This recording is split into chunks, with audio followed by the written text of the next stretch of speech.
edition of Why Are You Awake? Paul Farahvar here, your host. This week we have comedian Gwen Rose. We had to re-record this episode because I had some technical difficulties. I had a hard drive blow up on me, and then I had another hard drive screw up on me. Seagate sucks. Thank you for watching and listening. If you're listening to this podcast, go over and watch it on my YouTube channel, youtube.com/Paul F Comedy. Make sure you follow Gwen Rose if you don't already, and follow me on Instagram. Check out my website, Paul F Comedy, for upcoming dates. I'll be at Naples at Off the Hook on Wednesday, June 11th at 6:30. It's an early show.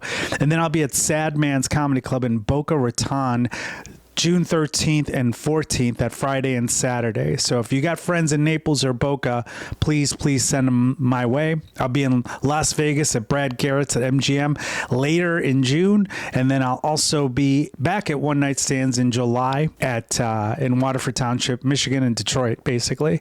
I've got various dates in Chicago. I've got my stand-up sit-down show at Chicago's Laugh Factory. Make sure you follow me on paulfcomedy.com for all the details on how to get tickets. I give away free tickets sometimes to some of my shows as well. I will be in Arlington Heights at Hey Nani as well. If you subscribe to this podcast, give us a review anywhere you do, if you're listening, whatever, and send me a review and I'll send you one of these cool Why Are You Awake pins. There's about 17 left. So if you want a cool pin, it's a high-end pin. It's not one of those crappy ones. It's metal. It's solid. Get it. Trust me. That's it. Thank you for listening or watching. Make sure you check out our sponsor as well. Hey gang, as some of you know, I used to be a practicing lawyer in Chicago. I no longer practice, but from time to time, I need a lawyer. And when I need a lawyer, I call my friend Scott Shapiro.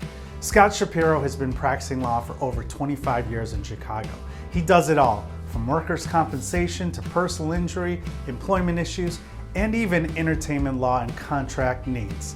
If you need a lawyer, call my friend Scott, 312-648-8800. That's 312-648-8800. Or you can email him at scott@scottshapirolegal.com. Tell him I sent you. You're welcome.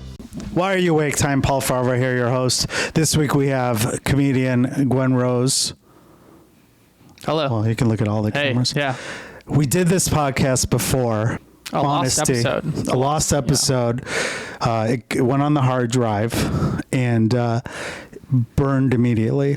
Yeah, because you're a sinner. Yeah, big time. Yeah. So we're filming this 2 days after Easter. Yes. JD Vance gets to kill the Pope, but I don't. Well, wasn't he like a good Pope to the gays? He to the gays, yes. Not to the trans. He did say gender ideology is a mental illness or something. But you know what? Honestly, he can say. I'm going to say this on your podcast. He can say whatever he wants about trans people. He did fight for Palestine till his dying breath. So we'll take what we can get. That's a whole other issue. Yeah, talking to a Jew here. So half Jew, the good half. So. This podcast is also going to get burned. Yeah. Now we got the other gods pissed at us. So before we continue, Gwen, you are a trans comedian in the Chicago community, and we talked about this last time, but I want to just get it out again. You did not change sexes to compete in any sports. Is that correct? No. Professionally. I did, and then it turns out that I was just as bad against the women as I was against the men. Which sport was that? Any sport. Badminton? I was bad at it. Okay. Soccer. I was on a lot of co-ed teams when I was a kid. You know, you do co-ed soccer and stuff. But it was even amongst the co-ed, it was not good. I was on a co-ed indoor soccer league in high school, and we named ourselves the 0-8s, and then we did go 0-8. And self-fulfilling prophecy is what we call that in the biz. Yeah. So you didn't do this to become an Olympic swimmer, NCAA, anything like that? Well, I didn't get into college, so that would be... Okay. Good point. Yeah. What about bowling or anything like that? I do think that like I am probably better than most cis women at Wii bowling. Okay. Get Wii Sports out here. I don't think we is something that's they don't do that by sex or gender. Hey. So that's the big argument that that fuels the flames of the right in terms of the trans community. That what Trump spent billions of dollars attacking. $250 million. Yeah, you have a joke about that. Yeah, well, that's a big part of my act is that there are so many men in the scene that spend the entire time trying to act like the victim. But for me to set a tone, especially when I'm at like a more conservative, because like, you know, when I'm playing my, you know, all gay shows or whatever, I can do whatever I want. But, you know, it's important for me when I play the Laugh Factory to make sure the audience understands like, hey, you're fucked too.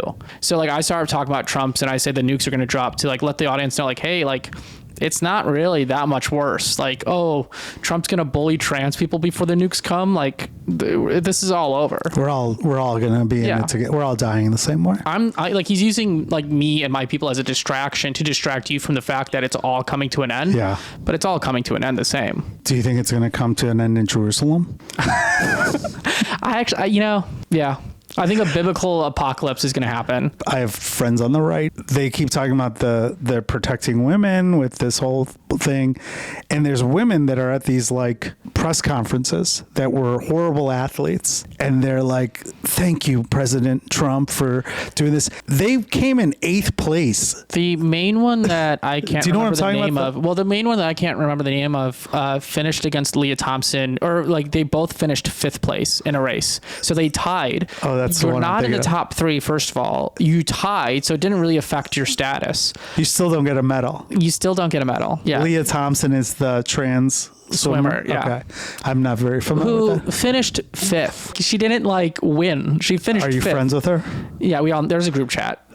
We all know each other. So is Pete Hegseth on that as well? It's, you know, is he the guy that was Secretary of Defense sent it a couple times now? Allegedly. The group chat things happen multiple times where journalists have been let into. No, the second time he didn't let in journalists, just his wife and daughter and his lawyer. Keeping it in the family. Yeah, he thinks if you include a lawyer in a group chat that it becomes attorney-client privilege, which is 100% not true. Look at the law degrees up there. I was going to give you $1 and just include you in all my group chats. That a lot of people do that. They'll Venmo me $1. Like, I got to tell you something. I'm like, that's not how it works. Like Hollywood, because they saw it in Better Call Saul. I think that he's like, just hand me $1 and whatever. But there was 9 NCAA athletes that were trans. So there's less than 10 that's 9 at the most. Well, at the most, but then you're not factoring in is trans women take up so much space in all these conversations, but there's also trans men and not-binary people. And also, if you're talking about just like gender non-conforming people, then you also need to throw in intersex people. Like we're talking about intersex people are people who either, I'm not an expert on this, but like sometimes they have genitalia that represents both sexes, and then also like Conclave. Have you seen the movie Conclave? No. Like so somebody that was perceived to be male, assumed male at birth, had ovaries. We all have ovaries. Come on. What I'm saying is that gender isn't black and white. Chromosomes. Never mind. Well, yeah, and then there's also people like it's not black and white. Yeah. People are trying to want to make sex very one or another. It's on a spectrum. Even in nature, like autism. Yes, even in nature, you can find autism and sex. You're saying like cavemen were cave women? I'm saying that bones are different. Can you believe the bullshit they tell you that Eve came from a man's rib? Well, that's different. That's the Bible. I'm talking about cavemen. I don't know about cavemen. Okay. I know that most of the men I have sex with have caves, if you know what I mean. Talking about trans dudes and their vaginas. Oh, I get it now. Yeah. I was talking to someone today who has a daughter who's trans. A lot of the progressives got upset with Gavin Newsom, who was just like, yeah, let's just say they can't compete in Olympics. I'm like, yeah, I would say that's fine too. And let me say, because I'm older than you, when Clinton, for the gay community, he said, don't ask, don't tell for the military. They resolved the issue. It took all the fucking wind out of the sails of the religious right. And then people were exposed to gays, and now it's part of life. Nobody's really weirded out by it. But in the 90s, they were. I think the trans community is facing the same fucking thing now. It's like once you get exposed to people who are trans, then they're like, oh yeah. Does that make sense? No, I do understand the other side, but go ahead. I think representation is very important. You know, I used to say that if there was a trans character on the NBC show This Is Us, my parents would still be talking to me today. Right. You know, we don't have a Will and Grace from the 90s, like you're saying, but it's a slippery slope. Once you start saying that trans people shouldn't be allowed to play sports, then we're talking about the bathrooms, and then we get to the point where does Gwen Rose get to go up and do stand-up? Because if she gets to be trans, then maybe she doesn't get everything else. That's already an argument that we hear on Fox News, that if you want to be trans, maybe you don't get everything else. But who's the arbiter of where that line stops? I just say just with the Olympics, and that's where it stops. Well, but here's another reason why I think it could be beneficial, because now the whole game thing is not, they have all the rights, which I'm against, by the way. I want to make that clear. As long as these fucking, I'm just going to call them hillbillies, get exposed to this shit, then they'll be like, okay, this is just whatever. And more people are going to be open about it. There's probably 1,000 people in Alabama who are like super religious that want to be, that don't identify as the sex that they were born with. Yeah. And now they'll be exposed to it, and then all these people are going to have kids, trans kids, and whatever. It'll just move on. And then maybe at that point we'll have a third category of trans people in Olympics. Well, separate but equal, I don't think has ever worked out. But I disagree. I think it works with sweet and savory food. Okay. Well, I disagree with that. I like to eat popcorn with chocolate. Separate but equal. No, those are two delicious things, but together it's bad. Well, I guess we're not going to see races. I'm okay with. You can mix the races. Certain races, no. But a hard stance from Paul Farahvar. That's my position, and I stand by it. I think you got to take the wins from this argument, then move from within. Can I just interject that? All the science points out to the only competitive advantage that trans women have over cis women is grip strength. Everything else, cis women. That's everything in tennis. Okay. Well, that's one sport that. And are there any trans Olympians doing tennis? You can break even furthermore into this. Like, so they already have regulations about time for hormone therapy before you can compete with the cis women. And what people don't think about is that these trans women often have bigger frames than cis women, and then they have the same muscle mass. Well, okay, but Troy Polamalu comes to mind. Like, he wasn't the biggest guy. Being an athlete isn't always just about having the best body. You know, like it's also like just because you're the biggest body or like you're taller doesn't mean it's just strength that they're worried about. In boxing, I think they're worried about it because that person that Algerian boxer that they alleged was woman. That was they were saying that she was a male. Okay, and that gets into another problem where, you know, as soon as you start regulating that trans women can't participate in these sports, you are not protecting the children, because these high school people, these teachers and administrators are going to start doing genitalia tests on anybody. Is even worse. But like, so once you start legislating against trans people in athletics, then you have these fucking freaks that are going to use it to molest cis girls. Right. There's no getting around that. I didn't think of that. Yeah. Well, I just think at the Olympic level. That's all I'm saying. I'm not saying kids. I'm right. It's okay. You're wrong. Well, there would still be forced genitalia checks. No, they would do the. You can't always tell. No, because some cis women have higher levels of testosterone. Yeah, but at least they have an argument. Chromosomes. All this trans women aren't allowed in the bathroom, and they do all this protect women stuff. This is going to do more harm to cis women. You can't. Once you start having these conversations, cis women get hurt every time. Because that woman that you're talking about, who is a cis woman, she's not the only one that's going to get these allegations. So I just think the bathroom thing is a stupid thing. They can't make that argument because how do you check? I know exactly how they check. How do they check? They check genitals. Oh, so you go into the bathroom, they do that? That's bullshit. How can they do that? It will happen. Yeah, that part's stupid. It does happen. I still am right about the Olympic thing, Gwen. I don't know. What do you think?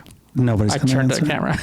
They've already turned off. Like, fuck these libtards. So I forgot that you were into sports too, that you know all this. You have all this useless knowledge about sports, which isn't consistent with. Troy Polamalu was a weird poll. Yeah, he's a Steeler, right? Yeah. He was on the Steelers. Vast knowledge of sports isn't very consistent with what a person would think of as a trans person. I guess so. I think I always viewed, because, you know, growing up, when my sports team would lose, I'd get very sad and very depressed. Who was your sports team? I really liked Brett Favre, and I'm kind of not into him as a person anymore. I liked him when he was on the Packers and the Vikings and stuff. But you're from Indiana, right? The first game I watched was the Packers-Broncos Super Bowl, and while the Packers did lose, I was sent to bed at halftime. So I just saw this guy run around. Yeah, I just thought he was a cool guy having fun. He was a great quarterback. He was like objectively just a fun guy to watch. Him and Aaron Rodgers were always, as a Bears fan, it was really frustrating because I think they're both really good. But my older brother was a Bears fan, and when the Bears would lose every week, he would punch holes in walls and stomp and scream. And when Favre would lose, I would just get sad. There's maybe a insight to gender there somehow. That's on brand that you would cry. Yeah, I cry a lot. I've never seen you cry. Let's make you cry. Man, I've cried so often in both the Lincoln Lodge and Laugh Factory green rooms. It's really. Oh yeah, I don't think I've ever seen anyone cry. Oh no, I've seen people cry at the Laugh Factory. They had it coming. I had to hit them. Yeah. You're from Indiana. Yep. And I think last time we talked, you grew up in a very religious family. Is that fair to say? Yeah, my dad's a deacon in the Catholic Church. Yeah, that's pretty religious, I'd say. And you had to go to church every week? Yeah, I also was an altar server until I ended up playing guitar in the church band. So I went from being an altar server to playing in the band. What's an altar server mean? Just like an altar boy. Oh, they gender neutraled it when I was a kid because we had altar girls too. So they just said altar server. Oh yeah, that is weird. Who changed it to altar servers? I don't know. One of the popes? Does it come from the top? John Paul II, but I don't know. Are the women getting molested at the same level? I don't know. We should ask your dad about that.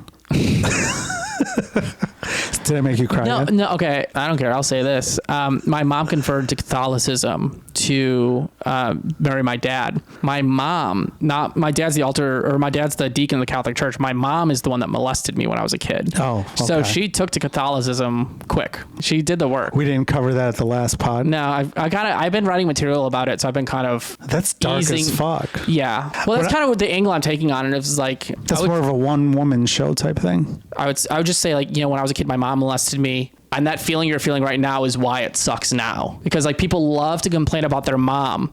But when I complain about my mom, it's, oh, Gwen ruined Mario Kart night again. Yeah.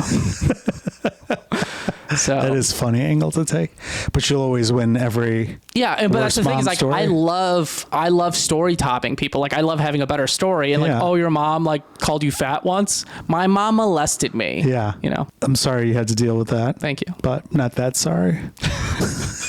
So you grew up in Indiana. This one's going to burn faster than the other one now.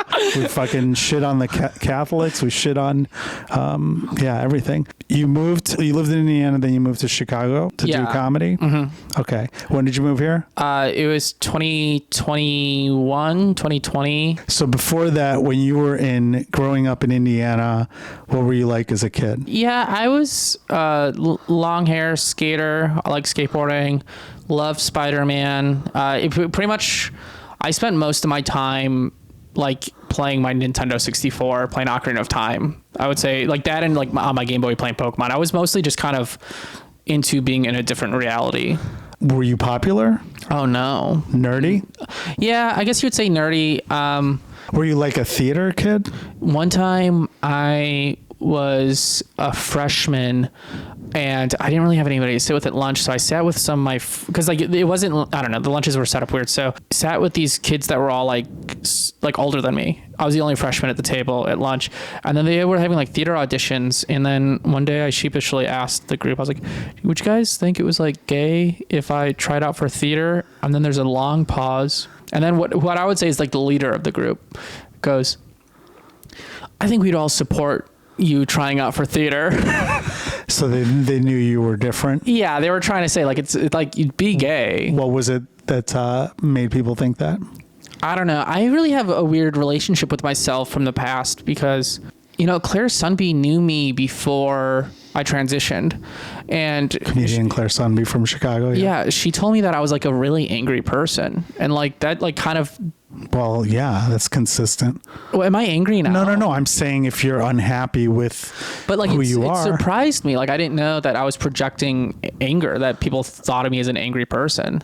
So it's hard for me to even grasp of who people thought I was. There are certain comedians you'll see, and you could tell what they were like in high school and before. And there's certain comedians you're like, oh yeah, you're a theater kid. Like Jamie Schreiner, obviously Total a theater kid. Me, not so much. Maybe I was like a wannabe theater kid. Okay, so you weren't in plays and stuff like that? No, in high school, what I would do is I had an acoustic guitar, and like I wanted to be like Ryan Adams. Like I just wanted to be like a very sad person who played guitar. Like that's what I want. And like I would even like do little shows, and I would open for people, and I couldn't sing. I am still such a bad singer, but like people put up with it for some reason. Can you read music? No. You just by ear? I read tabs. Huh, that's kind of cheating. What about like your day to day? Were you like in sports and stuff like that? Well, I was in wrestling in sixth grade. I wanted to be in color guard. They told me, boys, don't do that. And then I wanted to. What's color guard? It's like they have the flags and like they go. It's like next marching? To the band. Yeah, but like not the band. They told me, boys, don't do that. And then I wanted to play flute, and they wouldn't let me play flute either for the same reason. Because it's gay. Yeah. And then who's they? The school or your like dad? the school. The school. Just and then I ended up playing clarinet, which I'm not sure how that's like more of a masculine instrument than the flute. No. And then I was also in wrestling in sixth grade, my first year of middle school.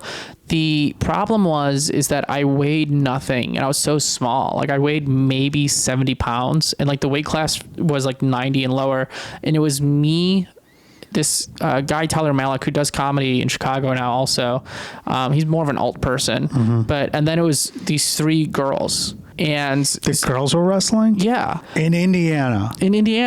No, but like... Lord have mercy. But think about that. If I was out at the time and I was wrestling a girl, it would be on Fox News. But because like I wasn't out, it was just like what was happening. Did people think you were gay as a kid?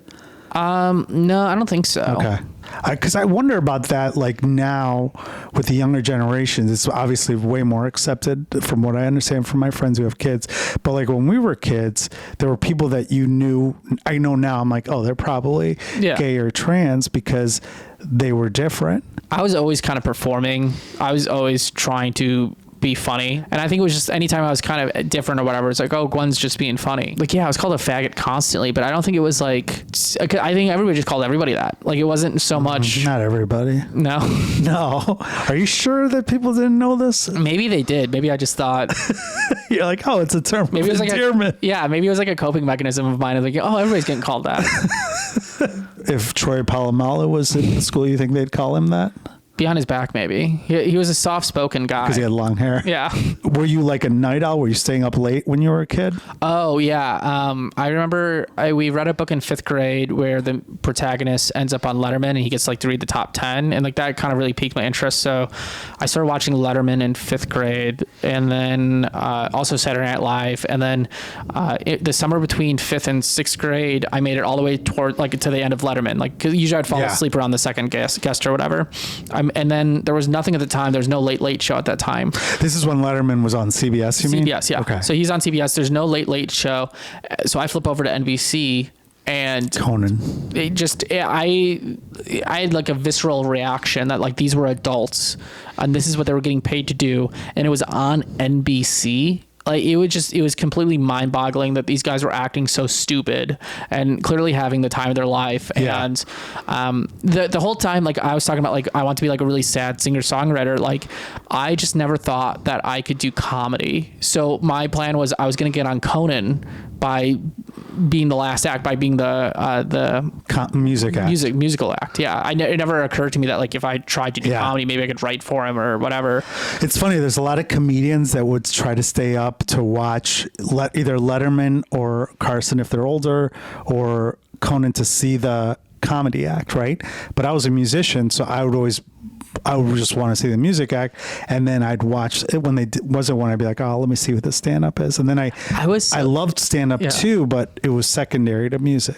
I watched probably from like the Tonight Show to the TBS show. I probably watched like 87 to 94% of all the episodes. Oh wow, okay. Like I watched that's a lot. But I would usually I'm not watching them live, and then like if it's a stand-up, I'm like I'll give them a minute. And like now that like I do stand up, like it's terrifying that like I did that. Like it's just that's what everyone does. I know, but like I just know for a fact that that's what everybody's doing when I come up on their algorithm or whatever. Or even like I feel now like it's 10 seconds on Instagram. I think it's 3 seconds. Yeah, everything I do on Instagram is based around the first 3 seconds. Like if I don't have a good hook in that first 3 seconds, I don't even post. I wait like in the writing process. Move, yeah. I don't go to film until I have the 3 seconds. It doesn't hurt that like if you're at the Laugh Factory and you have a one-liner to set up your premise, it doesn't hurt. No, it doesn't. Obviously, it doesn't hurt. But if you're only doing it, there's a line to be had. Are you going to be in the present moment with these people who paid for tickets? Or are you like, I'm just going to hunt for clips? It's just never, well, I'm never hunting for clips. I don't think you're like that, but there are people that do that. Yeah. I mean, I've never posted a crowd work thing. That's a whole other thing. And my whole act has also been, I don't want people to think about how I'm trans or whatever headline they saw that day. So I'm berating them with punchlines anyways. I'm just trying to get them distracted as much as possible. So the 3-second thing really helps. It's just because then we have to get them on your side too. You probably have a lot of things against you too, because a lot of people are going to be like, oh, what's she that's kind of say? Like the glass half full thing of me being trans is, you know, I can sit and talk about all my experiences and how it's made stand up harder, but making it harder has made me work harder and made me a lot better. Like I instantly had to become very good at stand up to get anywhere. It's been a blessing in a way. Yeah. But also the other thing that like isn't making it harder is that when I go up and I say I'm trans, like I do think that I get 30 seconds that sometimes other comedians, especially cis women, don't get. There's certain people that are going to give you more benefit of the doubt. I don't even know if it's benefit of the doubt. I think they're going, oh, like when I'm at the Laugh Factory, I don't think a lot of those people are expecting a trans woman to talk for 10 minutes. Like I've heard about these people on the news and now one is talking to me. Right. Yeah. Because I think I'm going to I don't even want to say the stat, but it's like over 50% of people in the country don't know a trans person. So So for a lot of times when I'm going up, this is the first time they're like shutting up and listening to a trans person. Which goes to my argument up top where I was talking about the Olympics thing. This is how you fucking expose them. But whatever, Gwen, you don't want to listen. You'd watch late night TV. That's what you were doing late at night. Before high school, were you ever getting in trouble in any way, like late at nights, like drinking, doing bad shit? Before high school? No. I didn't even drink until maybe I was a senior in high school. Yeah, you were a nerd. Yeah, I remember Duster was a big thing in Indiana when I was in middle school. Duster the band? No, Duster, like they would like suck on aerosol. I don't really know what. Oh, Glade. We called it Duster. I don't know. But I taught Dan DeSimo how to do that. We had like went to an assembly and then it like dawned upon me that like while all my classmates were going to parties, I was at home reading comic books while they were and it was the first time I realized that I was a loser. I think that's a nerdy concept, although that's being glorified now too. People who love comic books are now cool, apparently. I really just kind of missed it. That all really kind of started happening when I was after you were. It was like maybe I was 16, 17 when the first season of The Big Bang Theory came out, and then like it kind of really that show didn't really kind of become a thing until I was never watched an episode of that show. Are they big into comic books there? Oh yeah, they're all Okay, I know they're nerds. It really glorifies the whole nerd stuff. Downfall of society. This is where it all started. That stupid show. A little. I would agree with you for a little bit. When did comedy get on your radar that you wanted to do comedy and move to Chicago? I was always obsessed with like the Dick Van Dyke Show and I Love Lucy and Sanford and Son. Taxi. Oh, that theme Best song. show ever. Yeah, that theme song is amazing. I had this weird relationship with the people who were my best friends in high school were also kind of just my bullies, like kind of like my biggest detractors. There's a point in high school where I start telling people like, I'm going to sign up for the talent show this year. I'm going to do stand up. And one of the teachers that was in charge of the talent show was so excited that somebody's going to do stand up. And like, I hadn't written anything, but I was going to sign up and write an act. Or steal an act. Most of my act was about Rainey Jackson from American Idol. Like I was just going to talk about the judges. I think there's still comedians that do jokes about Rainey Jackson.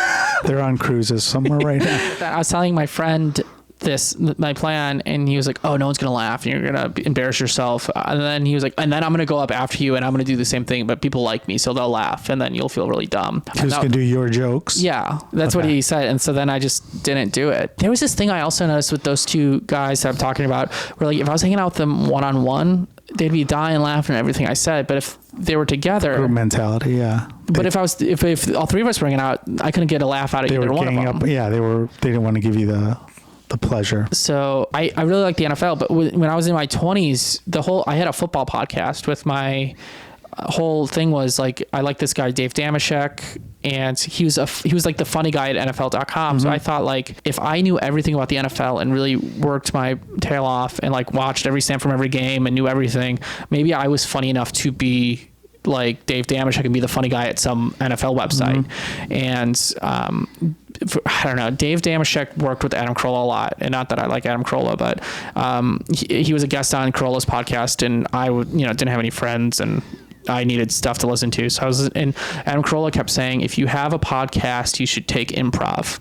And I was like close enough in Indiana where I was able to drive out. So I started taking classes at the IO, and that was the first time where I was kind of like, oh, I'm hanging with these people who are in Chicago who moved here to do comedy. Like maybe I am funny enough to just exist. Like maybe I don't need to hide behind knowing everything about the NFL. You took the IO level 1 through 5 or whatever? Yeah, by time I took, first I didn't take an improv class. First I took their late night talk show packet class. Oh, okay. And then, writing class. Yeah. Before I even got to like level 3, I already had a late night talk show at the IO Theater. And oh, really? Yeah, people were upset, but I just wrote, like, I didn't do anything special. Like, I took the packet class. What was it called? It was called, I don't know why it was called this, but it was just my dead name talk show experience. Okay. And I thought, like, I don't know, because Joe Rogan wasn't that big at the time, and I didn't, like, it wasn't like a parody of his thing. Yeah. But like, it was just kind of like, come see a live talk show. Like, my idea was like, come experience a live talk show. With a lot of the show, for some reason, ended up being about how I had this talk show that I didn't want. Like, a lot of the sketches were like,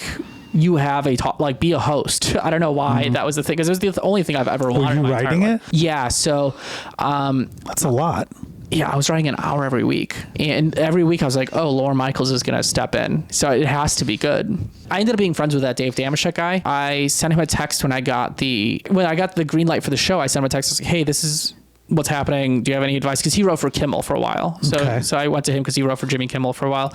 And the only thing he said, hey, if you're going to say this stuff, you have to believe it's funny. Don't do stuff because other people are like pushing you into it. Yeah, but even when people were writing stuff for me, I would have to rewrite everything because it'd be like, this needs 5 more laughs. Like there was like one punch in here. So what would you do after your shows then? After the show, let's say, would you go out and get shit canned or what? I was driving back to Indiana. So like I was you were still living there at the time? Oh yeah, I was living with my parents. Yeah. So you started comedy during COVID. You started stand-up comedy. Yeah. How did you transition from that? Well, the transition had a lot to do with it because I went back to because I also was like on an improv team and all that stuff before. At IO? Yeah. Okay. It wasn't like an IO team, but like we would do stuff at IO. Sure.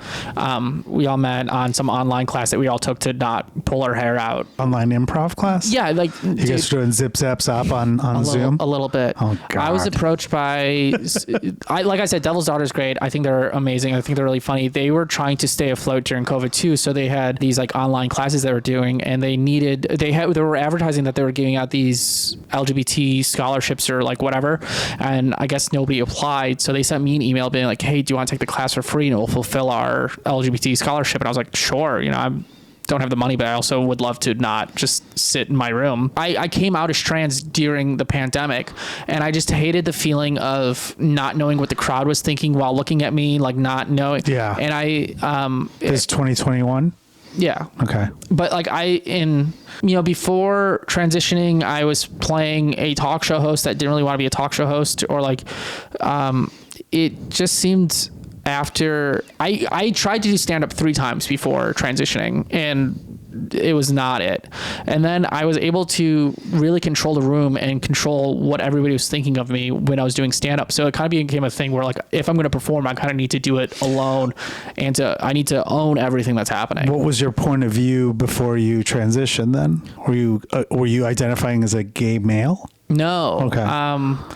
Just an Indiana boy that loved Ryan Adams? Yeah, kind of. Okay. I was just kind of I looked like a man who listened to a lot of Weezer, and I did listen to a lot of Weezer, but I think I kind of had be anybody. I kind of had a virgin-y vibe, I think. Okay. What happens next? Well, the writing an hour of late night comedy, I did that for 9 months where for every week I wrote like an hour of like sketches, and I wrote probably anywhere between like 100 and 200 monologue jokes a week. So that's a lot. And then I was cutting it down to 15 or 10, but like I was just writing so much. One-liners mostly? But that was the thing. Yeah. So I'm writing these like punchline setup jokes constantly. If you look at my act when I start, it's all just like Stephen. It's not like Stephen Wright, but what I'm saying is like it's just all one-liners because like that's what I had practiced doing. So like it was just all. You still do a lot of one-liners though. Yeah, I do. Okay. Yeah, but it was just all like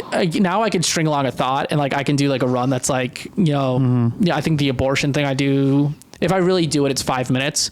But back then it was like every thought I had was like 15 seconds. What was your writing process? When were you writing these jokes? I had a Google News app on my phone and I would just look at every headline and see like what sparked any idea. In the old days, I think people would write the first part just as what's the shock, if you're a shock comic, to get their attention. I kind of do that though, where like the first. That's like, how Austin is too. Austin comedy. Well, it's not even something shocking, but the first 3 seconds is me saying like I have a problem with non-binary people. It's not the problem that you guys have; it's a different problem, and like that will if someone's going through Instagram. But either way, like it gets a laugh in the room, or like it gets you to not swipe up. Yeah, that's a good move. But the biggest punch in that is the last thing. It's always like it's the second biggest punch is the first 3 seconds, and like the biggest punch is the last. When are you doing this? When are you writing? At nights? Well, back then I was watching every snap from every game because I was doing the football podcast at the same time as I had the talk show. I would wake up, or I would go through every news topic and see if there was just anything. I was just praying that like it wasn't the same 4 things, and then I would probably watch 4 or 5 hours of game film, and then maybe I had an improv show that night, and then if I didn't, I was probably playing Switch. Now, what's your process for writing now? I get my best. I'm never actually sitting, like for stand-up, I'm never like sitting down and writing. Like the whole abortion run that I did, I was in bed with a man and I just really asked him who pays for the abortion. And like that's been my closer now for like a year. I need to get a different closer, but like, usually it's stuff that falls out of my mouth and like I'm texting myself a couple of words. Yeah. And then how do you test it? You just test it at open mic or something? I've heard Niles Abson say this about being a black comic where like he doesn't. Who says this? Niles Abson. He's like an LA guy. He wrote for Dave. He's amazing, but he talks about like not being able to bomb. I don't do mics that often because for me to do material, I have to be pretty confident in it. Like I will go to Shuba's or I'll do the Laugh Factory mic, but if I'm doing something, I'm pretty confident. So like I'll do a lot of new stuff at shows. Oh, you're just confident because it's making you laugh? Yeah. Okay. I'm so definitely aware of when the laughs are coming in. The first time I'm writing a joke is when I'm doing the captionings for my Instagram reels. How many times are you doing a joke before you say, I'm done? That didn't work? Like, it varies so much for me because the joke I just referenced with me saying I have a problem with non-binary people, it's not the problem you have. I don't do that at Laugh Factory because they don't know what non-binary people are. So I've had some jokes, like the joke that I have that has 2 million views on TikTok doesn't play because only women like it. So I don't do that joke for a live audience because half the crowd is instantly going to check out. I think sometimes it's not just about throwing out a joke because it's not working, but it's about looking at the audience and seeing what they look like and asking yourself, is this for them? Because a lot of times I kind of correlate it to like the quarterbacks have like the call sheet. I always have a notebook on stage and I don't care if people think that's like hack or like not professional. I have the jokes that I'm doing right now and I'm not going on stage going, I'm going to do this, and this. I have like the first 3 or 4 minutes that I'm doing.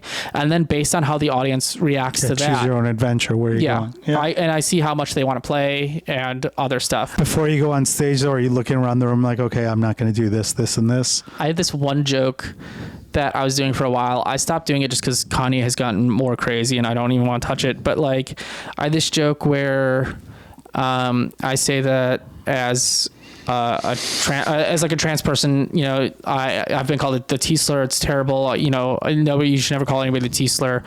But I actually get called the N-word more often than I get called a tranny. Just like hanging out in green rooms, like hanging out with black comics, I get called the N-word more often than I get called the T-slur. And then I thought like maybe my community can learn from the black community, like maybe we can reclaim the T-slur. So like it becomes like our word. So I started doing this by replacing the N-word in rap songs with the T-slur. Cause like surely there are some trannies in Paris. But like, good. yeah, I don't do that joke if there's no black people in the crowd. Because they won't get it. Well, it's not that. I feel like if I'm doing a joke that's even tangentially about, I don't know. I guess I really don't know. I talk about race a lot, and I'm not sure why. I think the black community is more transphobic than... I think that's a complicated issue. I think there are plenty of transphobic white people. I guess it depends on where you go, but... And I think that while it's... Because there's like loudly people like Dave Chappelle, but I think on average, I think it's... about the same. I'm sure, yeah. I will say, and like, it always gets kind of weird talking about this stuff, but like, give me a black room every night of the week. I love a black room. They just want... there's like almost no judgment. Like they have no hangups on me being trans or whatever. They just want good jokes. Black rooms, you have 30 seconds to win them over, but if you win them over, they got your back. Yeah. But they just want funny. They don't care about anything else. But if you bomb hard. Yeah. They will fucking boo you. So what are you doing now after your shows? After shows, what am I doing now? At the Lincoln Lodge, I'm going to Red Hot Ranch. You were drinking and now you're not drinking. Now you're drinking again? I'm not drinking again, no. Okay. I had a little bit of a bender last week. I didn't get into a festival that I thought I was definitely going to get into because... comedy festival started this whole thing? Yeah. I didn't get into a comedy festival. Gwen. This year, I've gone from 3,000 to 17,000 Instagram followers. That's awesome. I had the timeout thing come out, and people told me when the timeout thing came out, I was going to get repped, and people told me when I got 10,000 Instagram followers, I was going to get repped. Who told you that? Well, I'll tell you off air. Okay. But comedians told you that? Comedians both. So I was like, okay, I'm gonna do this festival. I'll be seen by agents, and like it was just, I don't know, whatever. But then I had a show that night, and I was handed a drink ticket, and I went, yep. And then I went to the bar, got Jameson, tipped, and then I went to the bar afterward to say thank you to the bar. The bar then said, no, hold on, you tipped and you're nice to us. So they gave me a free Jameson. At a comedy club? Yeah. Okay. And then I stole a bottle of wine from my roommate. Okay. Started drinking that. Probably drank half of it. And then... How long were you sober before that? It was from about February 10th-ish to April... A couple of months. 10th-ish, yeah. Okay. It's not like a huge wagon fall. It was, but then so then I woke up the next morning at 5:30 and like I was kind of like performatively drinking wine while watching Love on the Spectrum. Mm-hmm. And then I bought a bottle of Jameson, finished that in 2 days. Yeah. I did a bath where I drank 6 beers while listening to Bright Eyes Wide Awake. It's morning. This How long have you been doing like stand-up? The worst year of my life. It'll be 4 years in June. Okay. You just got to trust the system. You know what's really embarrassing? You got to trust the process. You know what's really embarrassing is that... I can think of many things that are embarrassing. Right before I came here, I got an email from a different festival asking me to headline. So there you go. Yeah. So maybe I shouldn't have been that upset. Are you a night owl now or are you going to bed normal times? Probably more normal times. I don't really get out much. Like I just met with this. I've kind of been, since I've found my Instagram following, I've kind of been inducted into the trans Illuminati, and I just met this musician, and she just moved to Chicago. We just got breakfast at the Golden Apple. Best place ever. I was there last night. They're charging 50 cents per egg now. Yeah, I saw that. Thanks, Obama. But whenever people move here or like, and they're like, oh, what do you do? I'm like, I go to the Laugh Factory in Lincoln Lodge, and I can't help you out with anything else. Like, I don't know. There's a trans Illuminati. I think so. And maybe I shouldn't have said anything because I think I was about to get inducted. But at least you guys are all supporting each other, right? Oh, There's yeah. no like. Well, I grew up hearing about like how all rock stars want to be comedians and how all comedians want to be rock stars. From going from 3,000 to 17,000 Instagram followers, I know every single like trans rock star in this country now, and like it's just amazing. You follow each other. Yeah, we DM and like we talk about stuff, Sure, and like we talk awesome. about like the differences of like transphobia. And who's the biggest trans musician now? This person who I was just turned on to, who just followed me. Oh, Jasmine 4T, which is like a trans thing. T for T is like when trans people date each other. So Jasmine 4T is kind of a play on that. She has a record produced by the Boy Genius people. Margaret Cho found me from the algorithm. She shares my reels like every third reel I post. She's sharing. Good for you. Like it's like, but like so many people I like grew up admiring. Like it's crazy. You'll start working with them too, and you're just gonna be like, what the fuck? I know. I've been in rooms with people that like I saw on Johnny Carson. That's how old I am. And I'm like working with them. 9 months into doing stand-up. See that River Butcher's gonna perform at the Den, and like I don't know, like I actually did well at the show, which is crazy, but I just reached out to him, and then like he did a live, and I was like, hey, I DM'd you, like if you could check your DMs, whatever. He lets me, and I think like at some point he finds out that I've only been doing it for 9 months, so he adds Bobcat Goldthwait to the bill. So then it's me, Bobcat Goldthwait, and River Butcher. Like I'm 9 months in, and it's like that's the guy who like I've watched on Space Ghost 100 times. When I had the season 1 DVD box set of Space Ghost, it was like, that's funny you said that, because 6 months into comedy I opened for Bobcat, but we had a different experience. I'll tell you more about that after the show. We're friends now, but we went over time anyway. I think this podcast was better than the last one. What do you think? That's I think there might be a way in the future to listen to the first one, possibly. Maybe we'll release it, or maybe you'll release it. Maybe. And I'll get half of your money. Okay, I'll give you half the money for that month. Gwen, where can people find out more about you and your upcoming shows? Mostly just, I want everybody to go to the Instagram. So Princess Gwen Rose, that's the place to go. I have the links to Translate with, I have a new talk show now. Okay. Translate with Gwen Rose. It's at the Lincoln Lodge once a month. I do topical monologue jokes, and then comics do their act. It's different than your show, but not that different. Stand-up sit down. It's a little bit different. Oh, okay, it's not that much different, but yeah. Well, thanks, Gwen, for doing the podcast, and thank you all for watching or listening. Now go to sleep.